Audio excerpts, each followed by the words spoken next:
जी अस्सलाम वालेकुम। Thursday time से माविश फ़खर एक दफ़ा फिर आपके साथ हैं और आज हम जिनका इंटरव्यू करना जा रहे हैं इनको आप अगर पाकिस्तान का स्पोक्स पर्सन कहें ड्यूरिंग द वॉर डेज़, अगर आपने फॉलो किया हो पाकिस्तान इंडिया की वॉर में जिस तरह से इन्होंने इंडियन मीडिया को जवाब दिया और जिस तरीके से इन्होंने उस महाज पे जंग लड़ी, ये भी एक किस्म के हमारे, हम इनको अगर कहेंगे तो ये हमारे महाज पे थे। अहमद अल अरबी आपने सुना होगा, इन्होंने इंटरनेशनली बहुत कम अरसे में इंटरनेशनल अफेयर्स पे जो इन्होंने कमांड हासिल की और जो फिर इन्होंने दिखाया और शो किया, इनके एनालिसिस हम लोग सुनते रहते हैं। आपको भी आज हम एक छोटा सा इंटरव्यू पेश करेंगे। अहमद अल अरबी साहब, thank you so much for joining us. मैं सबसे पहले ही सवाल आपसे पाकिस्तान और इंडिया के हवाले से करूंगी कि आप पिछले मई में जो जंग हुई उसके बाद हमारी आपस में कशीदगी है और आप ये देख रहे हैं कि इस कशीदगी की वजह से इंडिया और पाकिस्तान के रिलेशन को आप किस हवाले से देख रहे हैं? क्योंकि जंग में जितने हमने इनके जहाज़ उड़ाए और फिर ट्रंप भी इस जिक्र करते रहे, तो इंडियन अभी तक उस बात पे नाराज़ हैं। तो आपका इस पे क्या राय है? देखिए, फाउंडेशनल जो चीज़ें हैं ना, वो आप हालात जंग के चेंज होते रहते हैं, फॉरेन पॉलिसी चेंज होती रहती है, दुनिया के अंदर जो मामलात हैं करंट अफेयर्स बेस के ऊपर, दुनिया के अंदर रीजनल डेवलपमेंट की बेस के ऊपर चीज़ें तब्दील होती रहती हैं। कभी आपके किसी मुल्क के साथ अच्छे ताल्लुकात हो जाते हैं, किसी के साथ बुरे ताल्लुकात हो जाते हैं। This is how the international arena operates. लेकिन भारत और पाकिस्तान के जो ताल्लुकात हैं वो डिफरेंट हैं। डिफरेंट इन अ सेंस कि जब पाकिस्तान बना था तो उस वक्त कायद आज़म ने जो टू नेशन थ्योरी की बात की थी, उन्होंने कहा था हमारे डिफरेंसेस हैं, वी डोंट इंटरमैरी, वी डोंट इंटरडाइन। वो टू नेशन थ्योरी जो थी वो कायद आज़म ने प्रेजेंट की, उसकी बेस के ऊपर पाकिस्तान मार्ज़ वजूद में आया। लेकिन for the past almost 2014 onwards जिस तरीके का पहले ही इंडिया के साथ हमारी जंगें हो चुकी हैं, वो हमारे वजूद को उन्होंने अब तक तस्लीम नहीं किया, पहले भी नहीं किया, चाहे बीजेपी हो चाहे कांग्रेस हो, जो भी इनकी हुकूमतें प्रीवियसली रही हैं।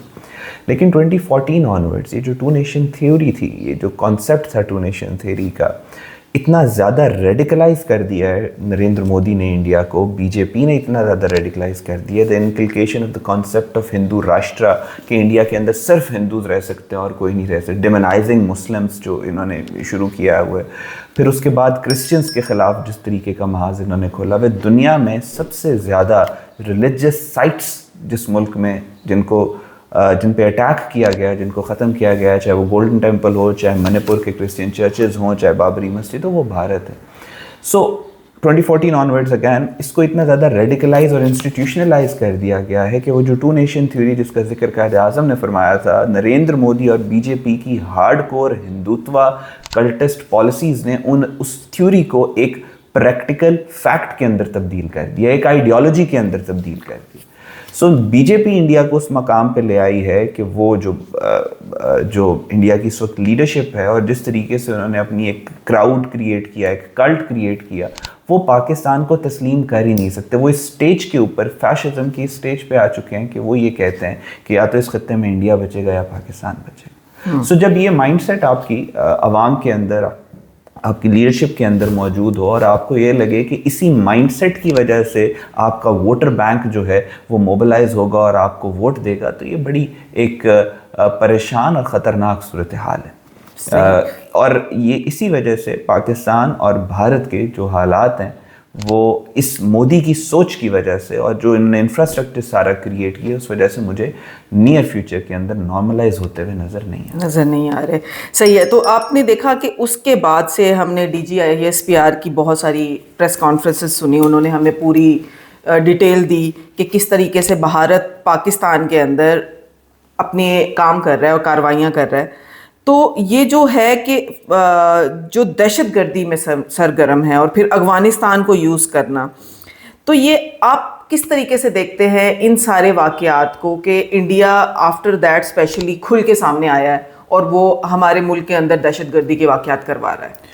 अच्छा, लेकिन जहाँ तक अफ़गानिस्तान की बात है, हमारी अगर आप हिस्टोरिकली जब से पाकिस्तान बना है तब से अब तक देखें तो मेरा ख्याल है टोटल जितने ईयर्स हैं उसका कोई 5 to 6% टाइम ऐसा होगा कि जब अफ़गानिस्तान को भारत या कोई और पाकिस्तान का दुश्मन इस्तेमाल नहीं कर रहा होता पाकिस्तान के ख़िलाफ़। 94 to 96% of the times Afghanistan is being used against Pakistan bye either India और एनी अदर एनिमीज। जैसे कोल्ड वॉर के दौरान सोवियत यूनियन जो है वो इस्तेमाल करता रहा अफ़गानिस्तान को पाकिस्तान के ख़िलाफ़। तो अफ़गानिस्तान की एक जियोग्राफिकल रियलिटी है पाकिस्तान के साथ। फॉर इंस्टेंस इसराइल की अगर आप बात करें तो आधी दुनिया से ज़्यादा इसराइल को रिकग्नाइज़ नहीं करते।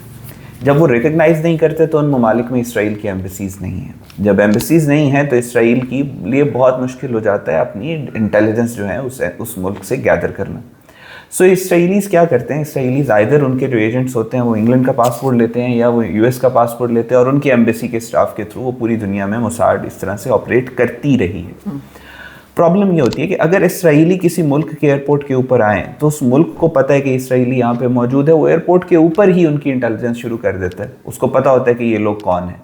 लेकिन अगर कोई अमेरिकन आएँ तो यहाँ पे स्पेस थोड़ी बच जाती है इसराइलीज़ के डिस्गाइज में आने की। उसी तरह पाकिस्तान के अंदर अगर इंडियंस आएँ तो हमें तो पता है कि ये किस नीयत से आ रहे हैं, क्या करने के लिए आ रहे हैं। सो हमेशा से पाकिस्तान की जो इंटेलिजेंस एजेंसीज़ हैं वो जिस तरीके से ऑपरेट करती रही हैं, जिस तरह के हैवी क्रिटिकल इंटेंस एनवायरनमेंट के अंदर उन्होंने पाकिस्तान की जंग लड़ी है, उनकी उस इंटेलिजेंस एजेंसी की कैपेबिलिटी और कैपेसिटी से पूरी दुनिया वाकिफ़ है।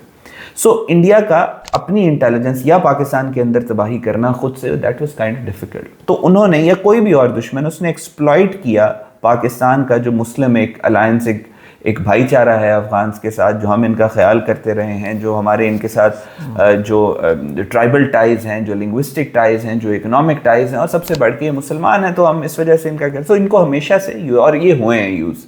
इन्होंने 647 ऑनवर्ड्स पाकिस्तान के अंदर ये आज़ाद पश्तूनिस्तान, बलूचिस्तान लिब्रेशन, इस तरह की तहरीकें जो है बलूचिस्तान को आज़ाद करवाने की इन्होंने शुरू कर दी थी। सरदार दाऊद के दौर से पहले तक जिस तरीके की दहशतगर्दी पाकिस्तान के अंदर करवा रहे थे वो भी रिकॉर्ड का हिस्सा है। सरदार दाऊद के दौर में जब इन पे प्रेशर बिल्ड किया गया भुट्टो की तरफ से तो थोड़े अरसे का एक गैप आया कि इन्होंने पाकिस्तान में दहशतगर्दी नहीं की। उसके बाद से भी पाकिस्तान के अंदर जो है टर्मोइल और दहशतगर्दी और ये सारा कुछ करते चले आ रहे हैं। सो उसी तरीके से अब जो जियोपॉलिटिकल रीअलाइनमेंट दुनिया के अंदर हो रही है, जो जियोपॉलिटिकल शिफ्ट आ रहा है, दुनिया में दो forces are at play.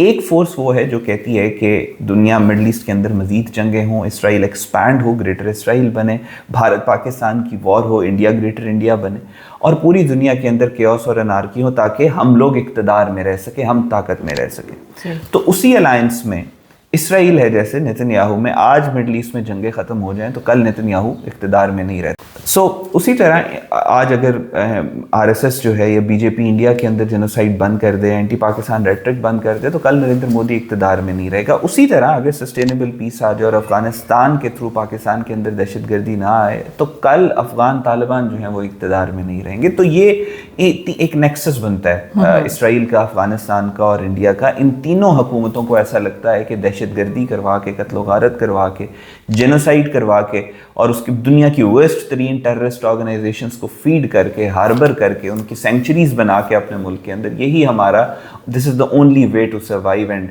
Stay politically relevant. इस वजह से ये सारे पाकिस्तान के खिलाफ जो दहशतगर्दी आपको उसमें ये नेक्सस बनता हुआ नजर आया। अच्छा, पाकिस्तान और अफगानिस्तान के दरमियान जाहिर बात है हम जो अभी बात कर रहे हैं उसके हवाले से, तो ये जो कशीदगी है पाकिस्तान और अफगानिस्तान की, इसका खित्ते पे कितना असर होगा हमारे, क्योंकि अफगानिस्तान एक बड़ा मुल्क है और उसके ऊपर मतलब तालिबान रिजीम बैठी हुई है, हम हुकूमत भी नहीं कहेंगे।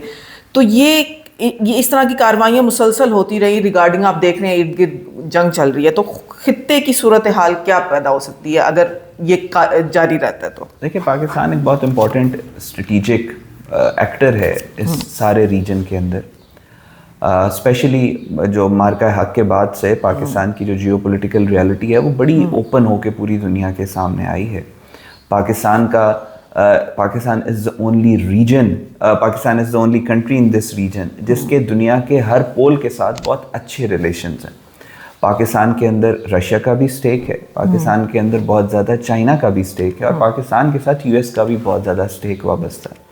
इसके साथ साथ Pakistan is the only Muslim nuclear armed country.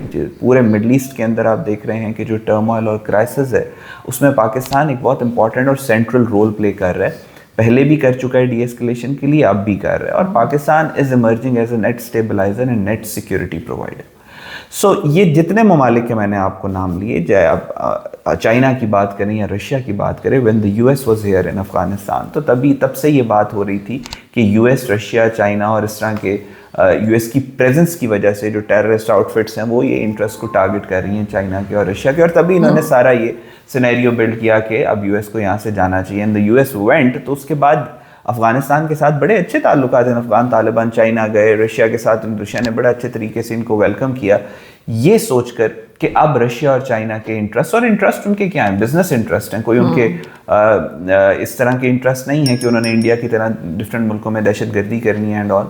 सो वो उन्होंने इसको अफगान तालिबान को बड़ी, लेकिन अब आपने देखा कि रशिया के जो फॉरेन ऑफिस है उसने भी कहा कि अफगानिस्तान के अंदर दहशतगर्द तंजीमें मौजूद हैं, और चाइना भी कह रहा है कि अफगानिस्तान में दहशतगर्द तंजीमें मौजूद हैं। सो पाकिस्तान के साथ जो अफगान तालिबान की एक मास्टर प्रॉक्सी बन के पाकिस्तान के खिलाफ ये हमले कर रहे हैं, इसका इम्पैक्ट पूरे रीजन पे है और रीजनल इक्वेशन को ये चीज़ ख़राब कर रही है। अगर if they continue to do it तो सिर्फ पाकिस्तान के इंटरेस्ट टारगेट नहीं हो रहे, इसमें चाइना के और रशिया के इंटरेस्ट भी टारगेट हो रहे हैं, जो कि एक दो पोल्स हैं इस वक्त मल्टीपोलैरिटी, इमर्जिंग मल्टीपोलैरिटी के अंदर। सो अफगान तालिबान आइसोलेटेड हैं रीजन में, उनके साथ सिर्फ और सिर्फ एक और मुल्क है, उसका नाम इंडिया है, वो भी एक तरह से आइसोलेटेड है रीजन में। सो ये दो आइसोलेटेड कंट्रीज मिलके रीजन की पावर्स के इंटरेस्ट को टारगेट कर रहे हैं, विच इज़ जो कि एक नॉन स्टार्टर है। ये थोड़ा नुकसान पहुंचा सकते हैं, थोड़ी तकलीफ दे सकते हैं, लेकिन ये कामयाब नहीं हो सकते, और उसमें अफगान तालिबान का बहुत ज़्यादा, क्योंकि अफगान तालिबान ना अपने साथ नेकी कर रहे हैं ना अपनी आवाम के साथ नेकी कर रहे हैं।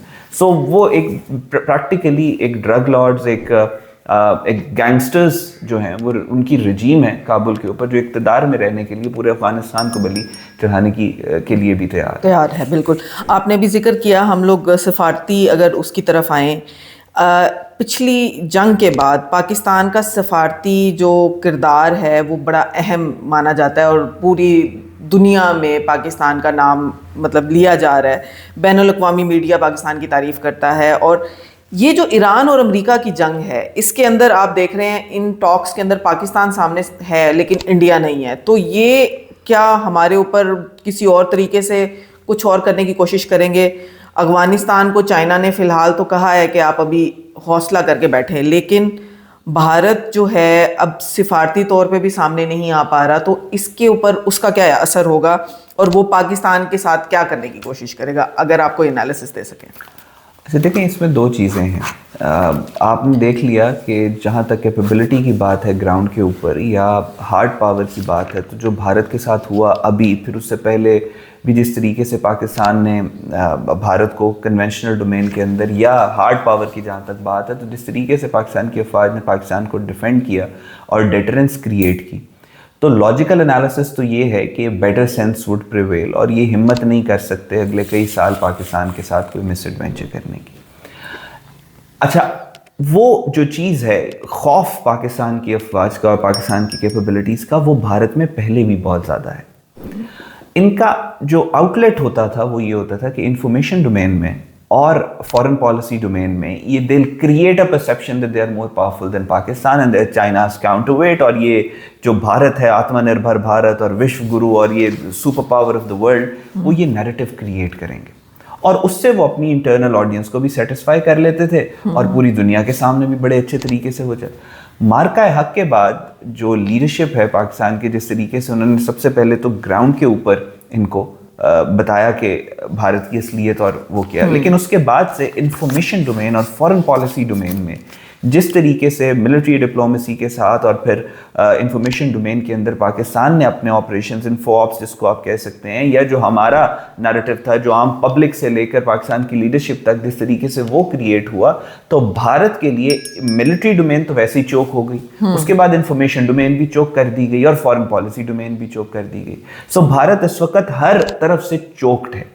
अब जब कोई मुल्क इस कंडीशन में होता है तो या तो वो बैकफुट पे चला जाता है, 5-10 साल, 15 साल, 20 साल लेता है, अपनी कैपेबिलिटी को बेहतर करता है, अपने आउटलुक को बेहतर करता है, अपनी इकोनॉमी में कुछ इंजेक्ट करता है और उसके बाद इमर्ज करता है दोबारा से एज अ कंपीटिंग पावर। लेकिन प्रॉब्लम ये आती है कि जब इस तरह के मुल्क के अंदर ऊपर एक फैशिस्ट मुसल्लत हो, जिसकी एडवर्टाइजमेंट या PR ये हो कि he is the butcher of Gujarat, तो एक फैशिस्ट आदमी जो इक़्तिदार के नशे में पागल हो, उससे आप कुछ भी अपहीवल एक्सपेक्ट कर सकते हैं, किसी किस्म का मिस एडवेंचर एक्सपेक्ट कर सकते हैं, लेकिन रेस्ट एश्योर्ड कि वो जितने मिस एडवेंचर करता जाएगा उतना ही मजीद तबाह होता जाएगा। इसको रीइंफोर्सिंग द फेलियर कहते हैं। एक फेलियर इनके साथ हुआ मई में, उसको ये रीइंफोर्स करेंगे अगर आगे कहीं जाके, तो वो दोबारा से उससे बड़ा फेलियर, कंपाउंडेड फेलियर होके इनके सामने आएगा, जो कि इनको मजीद पीछे मतलब एक्सपोज होते जाएंगे जितना ज़्यादा ये करते रहेंगे। हम अब वापस इस तरफ आते हैं, ईरान और इंडिया की अमेरिका की जंग जो चल रही है,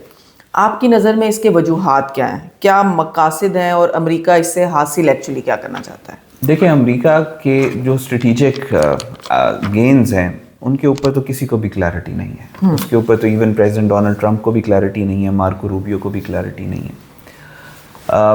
जो इनकी ऑफिशियल स्टेटमेंट्स हैं उसमें ये कह देते हैं कि हमने ईरान के न्यूक्लियर जो पावर है उसको डिप्लीट करना है, जो कि उन्होंने अब से चंद महीने पहले भी कहा था कि मैंने ऑब्लिटरेट कर दिया ईरान के न्यूक्लियर प्लांट को, ख़त्म कर दिया। अब ईरान न्यूक्लियर बॉम्ब, जब B-2 बॉम्बर्स वाला इन्होंने लास्ट राइजिंग लाइन के अंदर वो किया था। सो जो ऑफिशियल स्टेटमेंट्स हैं वो तो मुझे नहीं लगता कि वो डिपेक्ट करती हैं कि इसराइल के भी और अमेरिका के भी ऑब्जेक्टिव्स क्या हैं। अंडरलाइंग ऑब्जेक्टिव जो लॉजिकली एनालिटिकली हमारे सामने आते हैं वो ये हैं कि इसराइल के लिए, जैसे बिल क्लिंटन ने कहा था कि जो जंगें हो रही हैं इसराइल ईरान की, वो इस वजह से हो रही हैं कि नेतन्याहू इक़्तिदार में रह सके। आपको याद होगा कि जंग से तकरीबन 3 दिन पहले नरेंद्र मोदी का विज़िट था इसराइल का, और जब नरेंद्र मोदी का इसराइल का विज़िट था तो उस वक्त नेतन्याहू की फाइनल हियरिंग थी इसराइल की अदालत के अंदर, और इट वाज एक्सपेक्टेड कि उनको इसमें एक तो ओहदे से हटा दिया जाएगा और दूसरा उनको कम से कम 10 साल से ज़्यादा की सज़ा होगी, करप्शन के चार्जेस और सारी चीज़। Prime minister office of Israel उसने बाकायदा एक लेटर लिखा जुडिशरी अदालत को भेजा कि क्योंकि इंडिया के प्राइम मिनिस्टर आ रहे हैं हेड ऑफ स्टेट, लिहाजा मैं अदालत में अपीयर नहीं हो सकता, मैं उनके जाने के बाद अपीयर होऊंगा। Narendra Modi came back to India, within 2 days इन्होंने ईरान पे जंग कर दी। फिर प्राइम मिनिस्टर ऑफिस ने लेटर भेजा क्योंकि जंग शुरू हो गई है, एमरजेंसी हालात है, लिहाजा मैं अदालत में नहीं आ सकता। और नेतन्याहू मेड अ वीडियो कि मेरे पे जो केसेस हैं उनको ख़त्म करो, क्यों, वरना अगर नहीं ख़त्म करोगे तो इसराइल का वजूद ख़तरे में। राइट, सो उनके तो ऑब्जेक्टिव्स क्लियर हैं। बिल क्लिंटन को आई कोट अगैन कि नेतन्याहू इक़्तिदार में रहने के लिए ये तमाम जंगें जो हैं ये क्राफ्ट कर रहे हैं। अमेरिका की जहाँ तक बात है, अमेरिका के अंदर Donald Trump became the popular leader. Popular sentiment ये था, मेक अमेरिका ग्रेट अगैन। कैसे अमेरिका को ग्रेट अगैन बनाना है, वो इन्होंने अपनी प्रेसिडेंशियल डिबेट के अंदर भी ये बात कही थी कि मैं मिडल ईस्ट की जंगों से अमेरिका को निकालूंगा।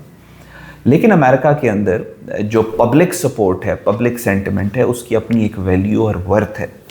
उसके साथ साथ अमेरिका के अंदर जो बैक चैनल कह लें आप उसको, बैकडोर की बात कर लें, या अंडरलाइंग जो इन्फ्लुएंस है APEC का, जो कि इसराइली लॉबिस्ट्स मौजूद हैं, उनका जो इन्फ्लुएंस है वो बहुत ज़्यादा ज़रूरी होता है जब आप इलेक्शन विक्ट्रीज़ को कार्व आपने करना होता है, स्पेशली जब आपने पार्लियामेंट के अंदर किसी वोट्स की बात होती है या लॉ मेकिंग की बात होती है या इलेक्शंस के दौरान। सो अब मिड टर्म इलेक्शंस के दौरान डोनाल्ड ट्रंप थॉट कि मैं APEC की सपोर्ट भी ले लूँ। प्रेशर तो था इसराइल की तरफ से कि वो ग्राउंड इन्वेजन अमेरिका उसमें उनको सपोर्ट करे। सो उनका मैं APEC की सपोर्ट भी ले लूँ, और मैं जो सुप्रीम लीडर हैं ईरान के, क्योंकि उनको तो पूरा वेस्टर्न इंफ्रास्ट्रक्चर ने पिछले 20 साल से डिमोनाइज किया हुआ था, तो उनकी शहादत हो जाएगी तो उसके बाद अमेरिका में भी जश्न मनाया जाएगा, ईरान के अंदर भी लोग सड़कों पे निकल जाएंगे। It will be a win win for everyone. So that was a grave miscalculation जो ट्रंप ने की, और उसका खुमियाजा वो अभी भुगत रहे हैं। वो अनविलिंगली इस जंग के अंदर शामिल हुए थे, उस तरीके से नहीं हुए थे जिस तरीके से अफगानिस्तान और इराक की वॉर हुई थी। कंफ्यूज थे, स्ट्रेटेजिक ऑब्जेक्टिव्स क्लियर नहीं थे, इसराइल के साथ अलाइनमेंट क्लियर नहीं थी। सो अब वो इस जंग से निकलना चाह रहे हैं, लेकिन जाहिर है इलेक्शन से पहले इतनी मार खाने के बाद अभी पायलट की खबरें आ रही हैं, अभी उनकी जो लॉसेस हो रहे हैं उनकी खबरें आ रही हैं। सो इस तरह के लॉसेस के बाद इलेक्शंस में जाना, और वो भी तब जब ट्रंप खुद कह रहे कि उनकी पॉपुलैरिटी 25 to 30% रह गई है US में, और 83% US सिटीजन्स नहीं चाहते कि ईरान की जंग हो, तो वो फेस सेविंग कोई थोड़ी बहुत चाह रहे हैं कि किसी तरीके से वो इलेक्शन लड़ने के काबिल हो जाएं, जो कि अब मुझे मिलती हुई नज़र नहीं आ रही। मुझे हालात डिफ़िकल्ट नज़र आ रहे हैं। तो आप इसी, मतलब हम इसी को जारी रखें तो स्ट्रेट ऑफ हॉर्मुज़ बंद है, इनको प्रॉब्लम अब बढ़ती जा रही है, मशरिक़ वस्ता के हालात कशीदा हैं, तो किस तरफ नज़र आ रहा है आपको, ये जंग किस तरफ जा रही है? देखिए, इवेंचुअली तो इस जंग के अंदर डीएस्केलेशन ही होनी है, और टेबल के ऊपर बैठ कर ही इन्होंने बातचीत करनी है। ईरान इस वक्त पोजीशन ऑफ स्ट्रेंथ में है। ईरान ने एक तो देखें सुपर पावर का ऑरा होता है, वो सुपर पावर का ऑरा बहुत तेज़ी के साथ ख़त्म हुआ है। ऑरा कह लें उसको या परसेप्शन कह लें, वो बहुत ज़्यादा इफ़ेक्ट हुई है इस जंग के बाद यूएस की। ये जंग यूएस ने इसराइल के कहने पे की, लेकिन पूरी दुनिया में जो पॉपुलैरिटी ग्राफ गिरा, नेतन्याहू का तो already is the most hated man in the world. Donald Trump अपनी पॉपुलैरिटी को 80% से कहाँ 30% के ऊपर लेके आ गया। लोग इस वक्त जो पूरी दुनिया के अंदर जो सेंटिमेंट है वो अमेरिका के ख़िलाफ़ है। लोग क्योंकि पेट्रोल प्राइसेस जो हैं वो बढ़ रही हैं। कल ऑस्ट्रेलिया के प्राइम मिनिस्टर ने पेट्रोल प्राइसेस के ऊपर, बिल्कुल एक अलहदा एक मुल्क है, उन्होंने कहा कि पेट्रोल प्राइसेस बढ़ गई हैं तो हम इसको जो प्राइसेस के लिए मैं अपनी कौम को कॉन्फिडेंस में लेना चाह रहा हूँ। बदनाम कौन हो रहा है? इसराइल तो पहले ही बदनाम तरीन है। यूएस की पॉपुलैरिटी सबसे ज़्यादा इफेक्ट हो रही है। जहाज़ जो गिराया है वो इसराइल का नहीं गिरा, वो यूएस का गिरा है। अब आगे अगर वो पायलट पकड़ा जाते हैं, जो भी होता है, तो वो जो नेगोशिएशन टेबल के ऊपर बैकफुट पे इसराइल तो नहीं जाएगा, यूएस जाएगा। सही। सो अगेन अमेरिका ने अपना नुकसान करवाया है इसराइल के लिए, और अमेरिका का वो जो सारा एक बिल्डअप था, एक सुपर पावर की परसेप्शन क्रिएट करने के लिए आपको सालों चाहिए होते, और दिनों के अंदर वो परसेप्शन जो है वो ख़त्म होती चली जा रही है। सो अमेरिका इस जंग से पुल आउट करना चाह रहा है। स्टेट ऑफ हॉर्मुज़ ये बंद है, उसकी वजह से पूरी दुनिया के ऊपर इफेक्ट आ रहा है। ईरान इस वक्त पोजीशन ऑफ स्ट्रेंथ में है, और ईरान की कोशिश ये होगी कि ईरान किसी तरीके से अमेरिका की जो बेसिस मिडल ईस्ट के अंदर हैं, एक टेंजिबल डीएस्केलेटरी आउटकम इसका ये होगा कि वो उन बेसिस का जो फुटप्रिंट है अमेरिका का, उसको डिक्रीज़ करने की कोशिश करे, और कुछ ना कुछ आउटकम यानी बेसिस को ख़त्म करना, किसी मुल्क से हटाना, निकालना, इस तरह की किसी गारंटी के बाद जो है डीएस्केलेशन करें। वो ये कह रहे हैं कि रिजीम चेंज करने में ईरान जो है वो अपना वहाँ पे किरदार अदा करता है। वहाँ पे जो जो कॉन्फ्लिक्ट्स हो रहे हैं इन एरियाज़ में, उसके पीछे कहीं ना कहीं ईरान का हाथ है। तो इस पे आप क्या कहेंगे? जी देखिए, ईरान के एक देयर इज़ अ हिस्ट्री जिसको हम डिनाई नहीं कर सकते। ईरान के सुप्रीम लीडर की शहादत के ऊपर पूरी मुस्लिम दुनिया के अंदर गम और गुस्सा और दुख है, रंज है। ईरान ने जिस तरीके से ये जंग लड़ी, जिस इंड्योरेंस के साथ ये जंग लड़ी, वो भी अपने अंदर एक मिरेकल है, और पूरी मुस्लिम दुनिया इससे खुश भी है। लेकिन एक तारीख़ भी है ईरान की, और सच यही है कि हम उस हक़ को भी लोगों के सामने रखें जो कि एक हकीकत है। ईरान ने जिस तरीके से ये जंग लड़ी, उन्होंने जिस तरीके का रिटेलिएशन की, इसराइल को हिट किया, मिसाइल्स जो उन्होंने अपने कंटिन्यूड रखे, मिसाइल स्ट्राइक्स को उन्होंने इसराइल की और अमेरिका की वीकनेसेस को टारगेट किया, वो चीज़ बड़ी अच्छा एक मिलिट्री टैक्टिक है। लेकिन जिस तरीके से उन्होंने जीसीसी कंट्रीज़ और उसमें भी टॉप के ऊपर सऊदी अरेबिया पे जिस तरीके से उन्होंने अटैक किया और वहाँ पे इन्होंने ड्रोन्स भेजे, वो एक काउंटर प्रोडक्टिव चीज़ थी। उसके बाद मिडल ईस्ट के अंदर जो पोस्ट 1970 ईरान की जो इंगेजमेंट रही है, बजाय इसके कि ईरान अपनी कन्वेंशनल कैपेबिलिटीज़ को बिल्ड करता, ईरान ने प्रॉक्सीज़ के ऊपर ज़्यादा फोकस किया। तो वो प्रॉक्सीज़ का मेन मकसद ये था कि इसराइल को किसी तरीके से कंटेन किया जाए, या इसराइल के ख़िलाफ़ जो गाज़ा के अंदर फ़लस्तीन में जो जुल्म हो रहा है उसको किसी तरीके से एक ऐसा प्रेशर इसराइल के ऊपर क्रिएट किया जाए कि वो ना हो। अब या तो वो प्रॉक्सीज़ कामयाब होती तो फिर तो सब कहते कि चलो ठीक है, we have sacrificed for a cause, और वो प्रॉक्सीज़ जो हैं वो कामयाब हुई हैं इसराइल के ख़िलाफ़। लेकिन फॉर द पास्ट 50 ईयर्स उनमें से कोई प्रॉक्सी भी उस तरीके से कामयाब नहीं हो सकी। आपने एक पूरे मुल्क लेबनान को आपने बिल्कुल उसकी इकॉनमी से लेकर उसकी नेशनल सिक्योरिटी तक कॉम्प्रोमाइज़ किया, और आपने पूरी एक प्रॉक्सी को वो मुल्क दिया। और उस प्रॉक्सी ने फिर क्या किया, उस प्रॉक्सी की क्या कैपेबिलिटीज़ रही हैं, उसका किस तरीके से वो कामयाब हुई। आपने देखा कि पूरी की पूरी जब गाज़ा के ऊपर इन्होंने जेनोसाइड इसराइल ने लॉन्च किया, हर थोड़े अरसे के बाद वीडियोज़ आती थी कि हिजबुल्लाह अब अटैक करेगी। इवन इसराइल के जो डिफेंस एनालिस्ट थे उन्होंने बाकायदा तौर पे ये बात की कि अगर जब ये जंग शुरू हुई थी उस वक्त लेबनान की तरफ से हिजबुल्लाह और यहाँ से हमास अटैक करते तो तल अवीव के अंदर ये दोनों फ़ौजें कॉफ़ी पी रहे होते, चाय पी रहे होते, हाथ मिला रहे होते। सो लेकिन आपको एक so called quote unquote strategic restraint देखने को मिला हिजबुल्लाह की, and the entire leadership of Hezbollah 3000 के करीब लोग, फिर पेजर अटैक्स आपको याद हैं, they died without even fighting. ठीक, फिर उसके बाद यमन के अंदर जिस तरीके से प्रॉक्सी वॉरफेयर के अंदर ईरान इन्वॉल्व था, सूडान में जिस तरीके से इन्वॉल्व था, और सिर्फ ईरान की बात नहीं है, और भी जो कंट्रीज़ हैं। फिर उसके बाद सीरिया के अंदर एक टायरेंट को सपोर्ट करने के लिए इन्होंने पूरे के पूरे सीरिया को टर्मोइल से गुजारा।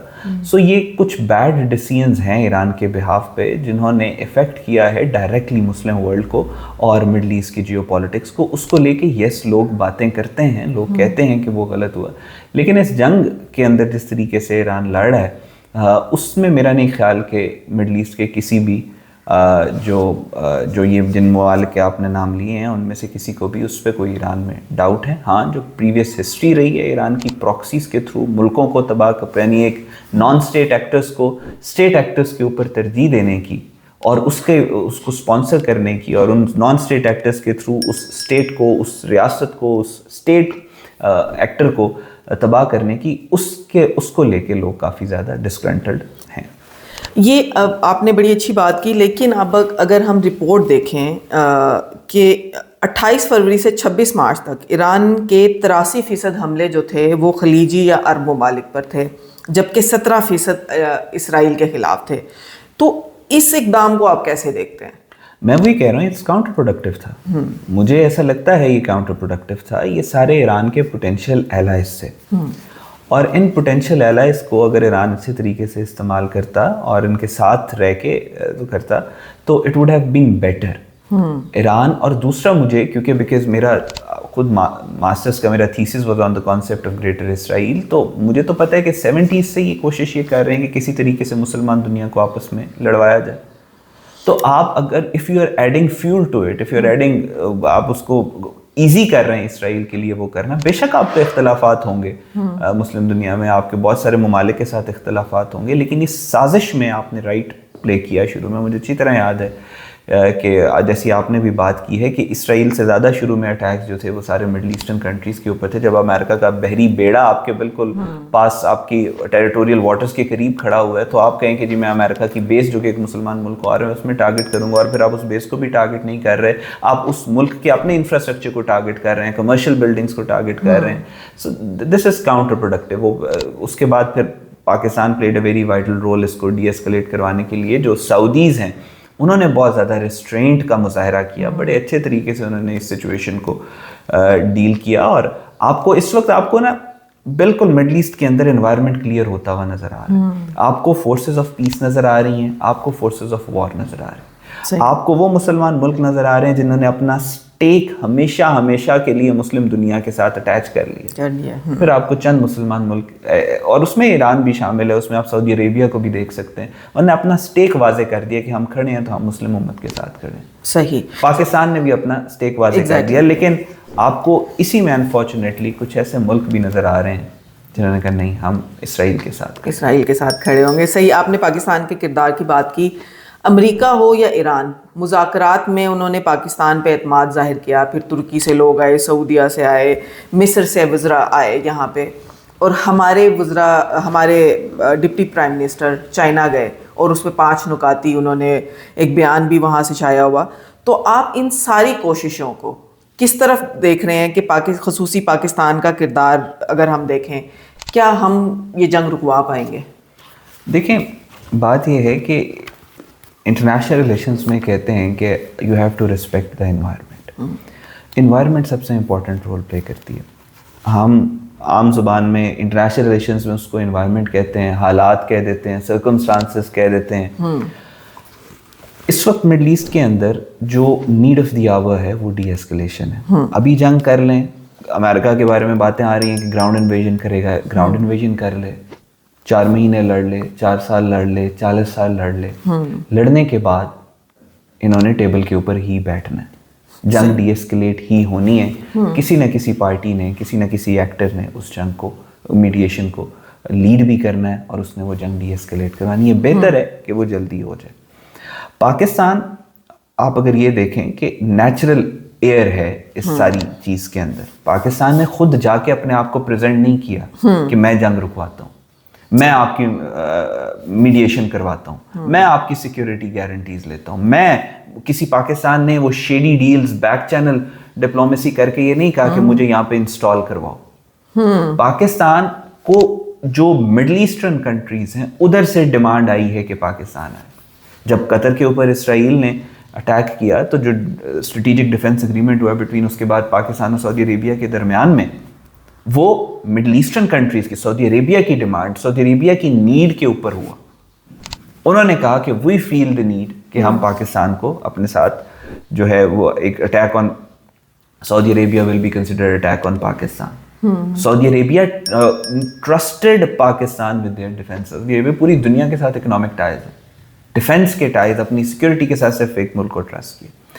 ईरान में जब राइजिंग लाइन 1 हुआ पहला, तो उस वक्त भी Pakistan played a very vital role इसको डीएस्केलेट करवाने के लिए। कौन गया था पूरी मुस्लिम दुनिया में, कौन गया था? यूएस, कि जिसके बाद प्रेसिडेंट ट्रंप ने कहा था कि I met him and he knows Iran, he knows a lot about Iran, और उसके बाद उन्होंने कहा हम पीस की तरफ जा रहे हैं। It was field marshal Asim Munir, उसको डीएस्केलेट करवाया। अभी भी आप देख रहे हैं पिछले 2 से 3 हफ्तों के अंदर पाकिस्तान का जो रोल है, ईरान पाकिस्तान का शुक्रिया अदा कर रहा है, चाइना पाकिस्तान के साथ जॉइंट स्टेटमेंट दे रहा है, रशियंस कह रहे हैं कि पाकिस्तान बड़ा इंपॉर्टेंट रोल प्ले कर रहे हैं, अमेरिकन कह रहे हैं कि हम पाकिस्तान को ट्रस्ट कर रहे हैं, सऊदी अरेबिया, इजिप्ट के जो फॉरेन मिनिस्टर्स हैं, तुर्की के फॉरेन मिनिस्टर, वो पाकिस्तान आ रहे हैं। शोज के पाकिस्तान इस वक्त सेंट्रल स्टेज के ऊपर जा रहा है। Pakistan is the strongest ally that the Muslim world has. आपको कहीं से भी, पूरी मुस्लिम दुनिया ये बात जानती है, इनके जितने भी एलाइज हैं टेम्पररी हैं। जिसके पास जब मौका आया वो उनको स्टैब इन द बैक करेगा। जो इंश्योरेंस पॉलिसी है मुस्लिम दुनिया की, वो पाकिस्तान है। पाकिस्तान के अलावा आप सिर्फ इमेजिन करें मुस्लिम दुनिया को विदाउट पाकिस्तान। सही। आप सोचें कि अभी हम कहते हैं कि बहुत बुरे हालात हैं मुस्लिम दुनिया के, आप पाकिस्तान को इसमें से खुदा न खास्ता निकाल दें, आप फिर देखें आपके पास क्या बचेगा। ये अफगानिस्तान के दहशतगर्द बचेंगे और ये मिडल ईस्ट के अंदर जो सिविल वॉर्स हैं वो बचेंगे। सो मैं सिर्फ एक कंप्लीट ये बात कह रहा हूँ कि अगर इस वक्त दुनिया में किसी मुल्क में कैपेसिटी और कैपेबिलिटी है इस जंग को डीएस्केलेट करवाने की, वो पाकिस्तान और पाकिस्तान की लीडरशिप है। और मुस्लिम वर्ल्ड की भी जो इंश्योरेंस पॉलिसी है वो पाकिस्तान है। आप आज अगर पाकिस्तान से बढ़ के या पाकिस्तान के ख़िलाफ़ जाके ये समझते हैं कि आप कोई अपनी इकोनॉमी को सस्टेन कर लेंगे या आप अपने हालात को बेहतर कर लेंगे, तो देयर इज़ नो पॉसिबिलिटी। दुनिया में जंगें हो रही हैं, मज़ीद बढ़ेंगी, और आपको इसमें मुस्लिम वर्ल्ड को इकट्ठे होकर एक पेज के ऊपर आना पड़ेगा। टर्मोइल होगा, आपस में एक दूसरे से इख्तलाफात होंगे और उनको आप प्रायोरिटाइज़ कर लेंगे अपनी नेशनल सिक्योरिटी और ख़त्ते की सिक्योरिटी के ऊपर, तो ये प्रॉब्लमेटिक होगा। मुस्लिम वर्ल्ड का राइज आना ही आना है, मुस्लिम वर्ल्ड ने आगे जाना ही जाना है। जो मुल्क इस तरह के, इकबाल का बड़ा खूबसूरत शेर है, उसका मफहूम है कि जो ख़ज़ा के अंदर जो शाख अपने दरख्त से अलग हो जाती है ना, बाहर के वक्त आने पे ना वो दोबारा मिलती नहीं है। ठीक है। सो वो अभी जो इस वक्त जो रिकंस्ट्रक्शन चल रही है उसमें बड़ा सेंसिटिव रोल है पूरी मुस्लिम दुनिया का और मुस्लिम वर्ल्ड, मुस्लिम नेशंस का, और पाकिस्तान जो है उसमें सेंट्रल स्टेज के ऊपर है। और पाकिस्तान खुद नहीं है, मैं ये कोई बूस्ट नहीं कर रहा या मुतकब्बिराना बात नहीं कर रहा, पाकिस्तान के बिहाफ पे प्रोपेगेंडा नहीं कर रहा, I am just stating the facts to answer your question. सही। आखिर में सिर्फ मैं ये आपसे, ऑल्दो कि ये मेरा आखिरी सवाल था, लेकिन एक और सवाल मेरे जहन में आया कि आपने जिक्र किया सैयद आसिम मुनीर साहब का, हमारे फील्ड मार्शल साहब का, जिसका ट्रम्प भी जिक्र करते रहते हैं। इस सारे उसके अंदर हमने उनकी डिफेंस का तो हमने देख लिया कि वो कितने कैपेबल हैं और कितने अच्छे तरीके से उन्होंने इंडिया के साथ वॉर की। सफारती उसके अंदर आप क्या देखते हैं? आसिम मुनीर साहब का किरदार जो है वो कितना अहम है और वो कितने उस चीज़ के भी माहिर हैं? अच्छा, सो देखें, डिप्लोमेसी को या फॉरेन पॉलिसी को, इंटरनेशनल रिलेशंस को हम बहुत ज़्यादा डिफ़िकल्ट टर्म्स के थ्रू एक्सप्लेन करने की कोई थ्योरीज़ हैं और ये और वो है। जॉन पर्किंस ने एक किताब लिखी थी, confessions of a new economic hitman, तो उसमें वो बड़ा अच्छा आर्ग्यूमेंट बिल्ड करते हैं। वो कहते हैं कि जो आप प्रिंसिपल्स हैं मुल्कों को चलाने के, ये इंटरनेशनल रिलेशंस के, वो बहुत सिंपल होते हैं। उसको जानबूझ के फैंसी टर्म्स और कॉम्प्लिकेटेड टर्म्स के अंदर उसको छुपा दिया जाता है ताकि उसको डिफ़िकल्ट दिखाया जाए। पाकिस्तान की, जहाँ तक आपने फील्ड मार्शल आसिम मुनीर की बात की है, पूरी दुनिया के अंदर एक सिंपल सा principle, just simplest of the principle जो इंटरनेशनल रिलेशंस का, वो ये है कि दुनिया उस लीडर की इज्जत करती है जो अपनी कौम और अपने मुल्क के इंटरेस्ट को प्रोटेक्ट करने के लिए हर हद तक जा सके। और पूरी दुनिया के अंदर जो लीडरशिप होती है सिर्फ एक मौके के ऊपर टेस्ट होती है और वो होती है जंग के दौरान। पूरी दुनिया के जो साइकोलॉजिकल एनालिसिस करते हैं, जो लोग देखते हैं लीडरशिप को, जो लीडरशिप की प्रोफाइलिंग करते हैं, वो वेट करते हैं जंग का। इकोनॉमिक टर्मोइल का वेट नहीं करते, वो जंग का वेट करते हैं, क्योंकि सबसे शॉर्ट पीरियड के अंदर आपको पूरी की पूरी जो लीडरशिप होती है उसका करेक्टर सामने नजर आ जाता है। सही। पाकिस्तान की लीडरशिप को मई के अंदर दुनिया ने देखा, और पूरी दुनिया ने पाकिस्तान की इज्जत क्यों की कि इस लीडरशिप ने अपना टारगेट सेट किया कि हमने डिटरेंस क्रिएट करनी है। उसने टारगेट सेट किया कि हमारे पास राइट टू रिटेलिएशन है, दुनिया की कोई भी ताकत आके रोकेगी, हमने फिर भी अपना राइट एक्सरसाइज करना। सही। ये चीज, और इसकी वॉइस कौन था, इसका फेस कौन था, वो फील्ड मार्शल आसिम मुनीर थे। तो जब इस बैकग्राउंड के साथ, और फिर जब पूरी दुनिया को पता चले कि इंटरेस्ट पाकिस्तान के ऊपर कॉम्प्रोमाइज ये नहीं करेंगे, तो फिर पूरी दुनिया ने इज्जत की। और वो फील्ड मार्शल ने उस सारी जो अपॉर्चुनिटीज आ रही थी उनको विदाउट वेस्टिंग एनी टाइम उन्होंने उसको ट्रांसलेट किया इनटू फॉरेन पॉलिसी ऑब्जेक्टिव्स में। कि मतलब जिसका सिंपल सा फॉर्मूला है कि पाकिस्तान का इसमें क्या फ़ायदा है, उन्होंने हर चीज़ को ट्रांसलेट किया पाकिस्तान के फ़ायदे में। इस वजह से आपने पाकिस्तान की फॉरेन पॉलिसी को भी देखा। फिर उसके बाद जिस तरीके से पॉलिटिकल लीडरशिप ने, जो फॉरेन मिनिस्टर हैं इसहाक डार साहब, जो पाकिस्तान की जो हमारी सिविलियन गवर्नमेंट है, उसने वो जो मिलिट्री आउटकम था हमारा या मिलिट्री अचीवमेंट थी, उसको फिर उन्होंने बाकायदा तौर के ऊपर उसकी बैकग्राउंडिंग और उसको जिस तरीके से वो लेके चलेंगे, तो एक बड़ा जलन करके पाकिस्तान की फॉरेन पॉलिसी जो है वो सामने आई है। और सिंपल सा प्रिंसिपल था कि फील्ड मार्शल आसिम मुनीर ने पूरी दुनिया को दिखाया कि मैं बाकी सारे मामलात जो हैं, जो कौमों के दरमियान में ताल्लुकात हैं, फॉरेन पॉलिसी है, इकोनॉमिक पॉलिसी है, वो अपनी जगह, लेकिन पाकिस्तान के इंटरेस्ट के ऊपर मैं कॉम्प्रोमाइज नहीं करूँगा। Thank you so much Ahmad साहब, आपने टाइम दिया। टाइम तो हमने कम मांगा था, लेकिन थैंक यू सो मच।